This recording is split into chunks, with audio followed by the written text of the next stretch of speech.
Como vimos en el programa, educación será la partida que más crecerán sus recursos durante el presupuesto 2016 que conoceremos este miércoles. Eso en el contexto de un erario general que también crecerá, pero de manera más modesta que en años anteriores. Así lo confirmó el ministro de Hacienda, Rodrigo Valdés, luego de un almuerzo con los parlamentarios de la nueva mayoría que conforma la Comisión Mixta de Presupuesto. Queremos conocer más en detalle lo que se habló en esa reunión y para eso conversamos precisamente con uno de los parlamentarios que estuvo en esa cita. Nos referimos al senador PPD, Ricardo Lagos Weber, que también es integrante de la Comisión de Hacienda. Senador, gracias por su tiempo con Agenda Económica. No, muy buenas tardes, muchas gracias por la oportunidad de hablar con usted y con Agenda Económica en CNN. Se agradece.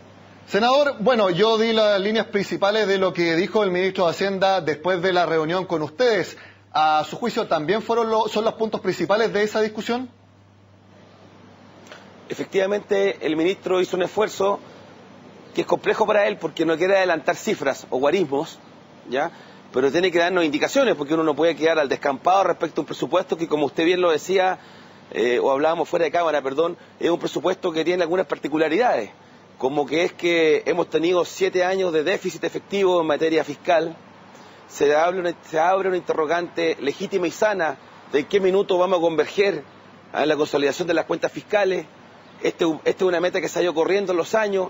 Se supone que hasta ahora íbamos a converger el 2018 y yo diría que por la expresión corporal del ministro y por las afirmaciones que él realizó hoy y en otras actividades públicas que ha tenido, yo me atrevo a decir, ojalá que no cometa un error, pero es lo que yo pienso, de que en algún minuto se va a sincerar de que la convergencia y la consolidación de las cuentas fiscales se va a posponer más allá de lo que inicialmente había.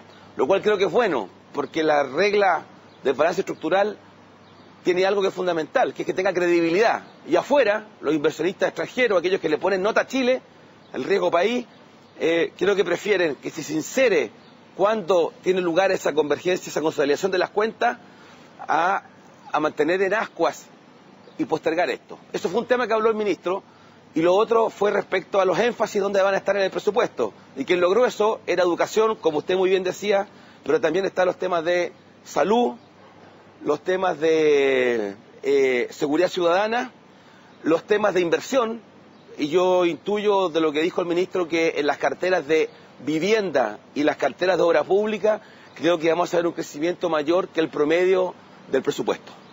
Senador, en educación se da una particularidad también bastante compleja porque se tiene que destinar los recursos para el presupuesto 2016. Ya el ministro adelantó que se van a dar el 50% de gratuidad para los alumnos de algunas universidades en particular, que son parte del CRUCH, también algunos institutos de formación técnica que no son con fines de lucro, pero es parte de una ley que está en discusión y que va a ser para más adelante. Entonces, eso también agrega una complejidad mayor a la discusión del erario, específicamente en educación. Sí, voy a tratar de explicar eso, aunque puede sonar aburrido, pero es lo siguiente. La ley de presupuesto es una ley que tiene vigencia un año, ¿correcto? Es los recursos para el año 2016. Ahora bien, cuando hablamos de gratuidad en la educación superior para el 50% de los alumnos más vulnerables, hay que definir temas que son muy complejos. ¿Cuál es el valor de los aranceles de las universidades que pueden cobrar? Porque si va a ser gratis y el Estado con los impuestos de todos nosotros va a pagar la gratuidad de esa matrícula universitaria, alguien tiene que controlar o definir cuánto puede cobrar la universidad por aranceles. Porque si no le ponemos un techo, la universidad puede subirlo hasta el infinito y como es gratis, alguien va a tener que pagarlo. Entonces, lo que quiero decir es que hay una discusión que creo que cuesta mucho realizarla durante la ley de presupuesto, que tiene una discusión de 2 meses. Lo mismo hago, por ejemplo, con el número de vacantes que pueden abrir las universidades. Si la carrera de Derecho en la Universidad de Valparaíso hoy día tiene 150 alumnos, por decirle algo, pero ahora va a ser gratis, tal vez la Universidad de Valparaíso acondiciona 3 salas más, contrata 20 profesores más y tiene una capacidad de 500 vacantes. Entonces, lo que quiero transmitir con esto es que no haya voluntad o que uno no tenga la voluntad de discutir en la ley de presupuesto sobre gratuidad universitaria, sino que hay temas que son muy complejos y que si los discutimos ahora, y por más que le demos, está cayendo agua, qué buena, ya, y por más que le demos el mejor esfuerzo para regularlo, tal vez no lo hagamos finamente y tengamos que discutirlo nuevamente en una ley larga como corresponde. Por eso es que se ha hablado que esto puede ser. Y esto que yo estoy diciendo ahora, hay que condimentarlo o sazonarlo, si tú quieres, con que hay visiones distintas respecto a qué es lo que se entiende por gratuidad, a quién debe aplicarse la gratuidad, a qué tipo de alumnos, qué tipo de instituciones, y eso, incluso dentro de la nueva mayoría, no hay unanimidad. Senador, en ese sentido, usted habla de las complejidades, de cosas que pueden ir cambiando durante la misma discusión del presupuesto, que ni siquiera estén definidas durante la discusión del presupuesto. En ese sentido, ¿no es algo extremo pensar que cuando se apruebe la ley del presupuesto con parámetros más fijos, más adelante no se pueda llegar al 50% de gratuidad que estábamos conversando, si es que cambian los distintos parámetros? A ver, yo soy de gobierno, yo apoyo a mi gobierno, a la presidenta Bachelet, yo creo en la gratuidad, introducida gradualmente, pero creo que en este tema las definiciones que ha dado el gobierno no han sido las mejores, para ser bien franco, ¿ya? Han dado señales poco claras y podría ocurrir en algún minuto que tengamos un debate que tal vez alguien diga, mire, haciendo los cálculos los números no alcanzan. Yo quiero creer que los números van a alcanzar, que vamos a cubrir el 50% de los alumnos y no el 60% como se dijo en su oportunidad, pero esa discusión está por verse, por eso que algunos de los partidarios tenían una discusión que fuera, si usted quiere, más dilatada en el tiempo y que pudiéramos haberla tenido durante la discusión de una ley larga sobre gratuidad de educación superior, que es un tema muy importante. Senador Lagos Weber, usted habló de las expresiones corporales del ministro de Hacienda. Dentro de esas mismas expresiones corporales, ¿usted cree que el aumento del erario general va a estar entre 4, 4,5, 5%, que ha sido el número de consenso que ha habido entre expertos, parlamentarios como usted y también algunas señales del gobierno? Partamos de la base de lo siguiente. El año pasado creció casi 10% el presupuesto, 9,8 para ser más preciso. Es imposible que este año crezca a esos niveles. Y todo indica, por lo que ha señalado el ministro y otras autoridades económicas, que creo que el crecimiento va a estar entre un 4 y un 4,5%, que no es poco, no es que no vaya a crecer. Si el año pasado creció casi 10 y quedamos acá, este año de acá vamos a crecer a un 4,5, un 4, que es bastante grande, y lo importante es ver además qué partidas crecen más y dónde están los esfuerzos. Entiendo, como señalaba, que creo que las partidas del Ministerio de la Vivienda y de Obras Públicas, que son las que invierten mucho, y esas inversiones demandan trabajadores, brazos que trabajen, y eso genera un estímulo a la demanda agregada, es bienvenido esas cifras de mayor crecimiento en esas carteras. Como en otras seguramente va a haber un crecimiento menor al promedio. Quiero agregar un elemento adicional de complejidad en este presupuesto. Y lo digo, yo debería hacer propaganda para todo, que vaya bien, pero quiero ser justo porque es mi rol en esto, como parlamentario, al aprobar un presupuesto. El año pasado aprobamos uno que crecía casi 10%. Pues bien, y para honrar las palabras que dijimos algunos nosotros el año pasado, iba a ser muy importante que este año la ejecución del presupuesto, esto es cuánto se está usando del presupuesto, avance bastante bien y avance de buena forma. Y tenemos información de que algunas partidas están un poco retrasadas en su ejecución de presupuesto. Porque, ¿qué saco yo a un servicio, a un ministerio, que le di muchos recursos el año pasado para que lo invirtiera, y este año, por diversas consideraciones, no he tenido la capacidad de invertirlo todo? ¿Qué sentido tiene darle hoy día más recursos si ya está atrasado en la ejecución de los recursos que le dimos el año pasado?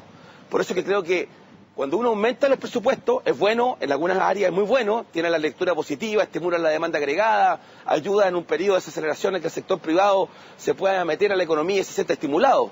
Pero por otra parte, genera el desafío al sector público de gastar esos recursos en tiempo y forma. Y hemos visto que en el caso del Ministerio de Salud no ha sido tan bueno. En ese sentido, senador, ya vimos todo lo que pasó con Banco Estado, la entrega del bono, y hoy día vi al ministro de Hacienda, Rodrigo Valdés, siendo bastante enfático en que hay que ser eficientes, hay que hacer buen uso de los recursos de todos los chilenos. En ese sentido, ¿usted cree que él va a estar un poco más encima de los ministerios para que durante ya la ejecución del presupuesto que él le compete, que es el del próximo año, se utilicen bien los recursos y a tiempo y no dejando todo para el final de año como suele suceder? ¿Usted cree que el ministro de Hacienda está en esa sintonía? Sí, está en esa sintonía, y agrego dos ejemplos más al tema de ser cuidadosos en el uso de los recursos, de dar señales de austeridad. Lo que ocurrió en el Banco Estado respecto al bono de la negociación colectiva, que es una legítima reivindicación de los trabajadores, pero a ojos del ministro de Hacienda se salió del marco presupuestario y hizo su reparo, o la propuesta de hace 2 semanas de congelar las remuneraciones y dietas de los cargos más altos del sector público.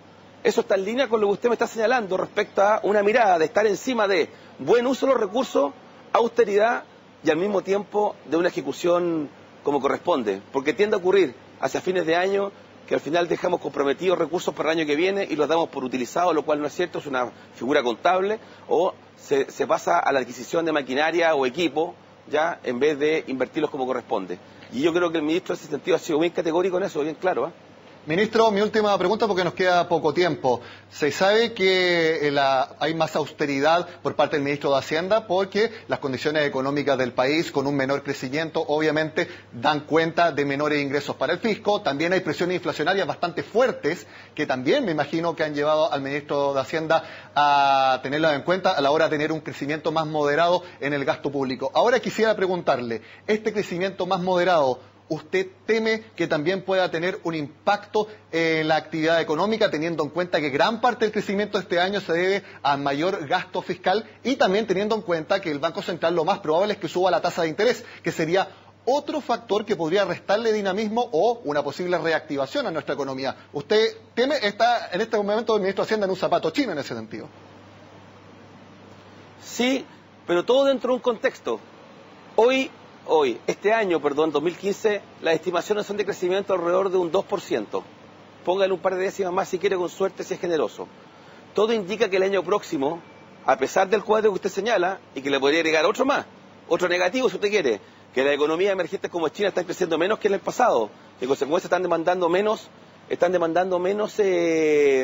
materias primas.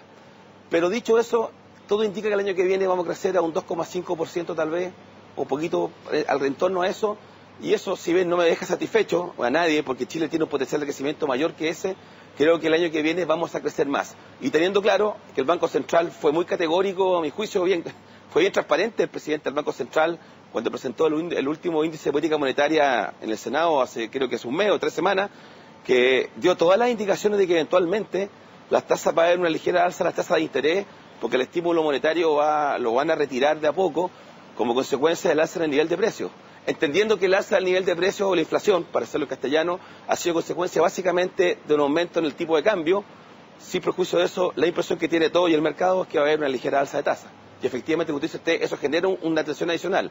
Pero yo, si lo descubro yo y también lo descubre ustedes, no quiero que haya escapado a la sapiencia del ministro de Hacienda. ¿Eh? Exactamente, yo me imagino que el ministro de Hacienda, como macroeconomista por excelencia, obviamente tiene eso dentro del cóctel de cosas que tiene que barajar, obviamente para elaborar el presupuesto 2016, que conoceremos más en detalle el miércoles cuando lo anuncie la presidenta Bachelet. Senador Ricardo Lagos Weber, muchas gracias por su tiempo en Agenda Económica. No, muchas gracias a ustedes por esta oportunidad de estar con ustedes en Agenda Económica. Buenas tardes. Bueno, y con este análisis de uno de los integrantes de la Comisión de Hacienda del Senado, terminamos la agenda de este lunes. Como siempre, los invito a que sigan con nosotros acá en CNN Chile.